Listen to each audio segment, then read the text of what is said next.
त्यांचे संसार वाचावे आणि या भावनेतनं डान्स बार बंदी व्हावी या हेतूने आंदोलनं झाली। फार मोठा संघर्ष झाला। हॉटेल इंडस्ट्रीजची फार मोठी लॉबी ही त्यावेळेला आमच्या विरोधामध्ये उभी ठाकली होती आणि शेवटी 2016ला हा कायदा जो आहे तो आबांनी या महाराष्ट्रात लागू केला।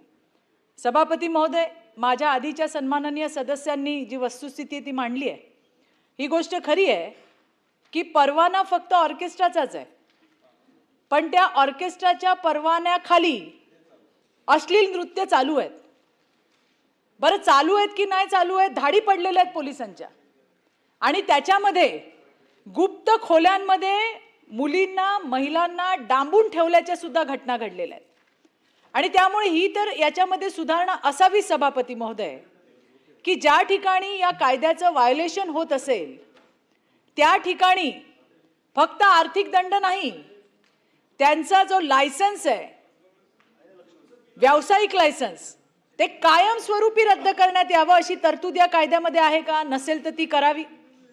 त्याचबरोबरीने या गुन्ह्यांमध्ये केवळ कर्मचाऱ्यांवर नाही तर जो ओनर आहे, जो मालक आहे, जो लायसन्स होल्डर आहे, त्याला सह आरोपी करून त्याच्यावरती गुन्हे दाखल करायचे।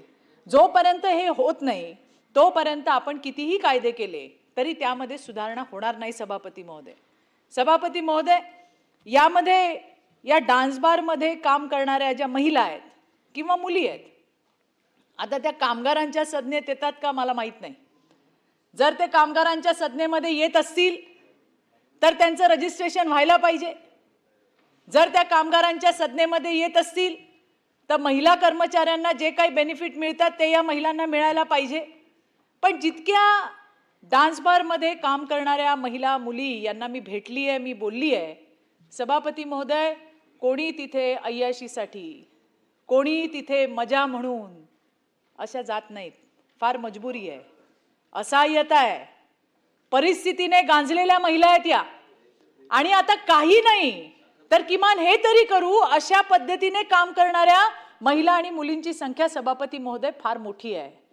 आणि म्हणून माझी सभापती महोदय ही विनंती सुद्धा राहील की यांना आपल्याला पर्यायी काही आपल्याला व्यवसाय देता येईल का, काही ट्रेनिंग्स देता येतील का? त्यावेळेला मला आठवतंय 2015-16ला आम्ही त्यावेळेला खूप सांगितलं होतं की जर आमच्याकडे महिला आल्या तर आम्ही त्यांना याचं ट्रेनिंग देऊ, आम्ही हे शिकवू, आम्ही ते शिकवू, पण नंतर ते बारगळलं। पण आता अशा पद्धतीने सरकार काही सुचवणार आहे का? अशा खूप जणी असतील ज्यांना नाही या घाणीमध्ये काम करायचं, पण त्यांच्याकडे आज दुसरा रस्ता नाहीये।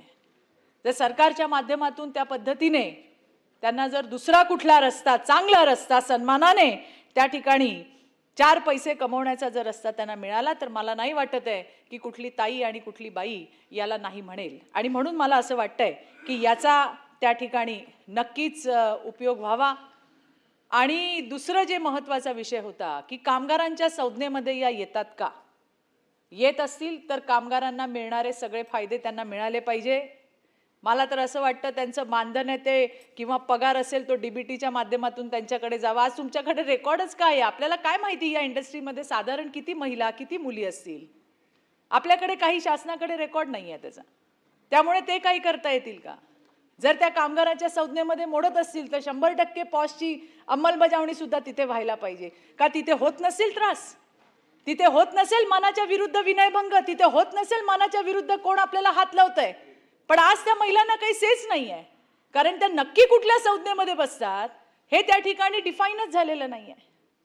आणि म्हणून मला असं वाटतं की याचा सुद्धा विचार हा त्या ठिकाणी शासनाने या बिलाच्या सुधारणेच्या वेळेला करायला हवा। धन्यवाद सभापती महोदय। मनीषाताई गायंदे। सभापती महोदय,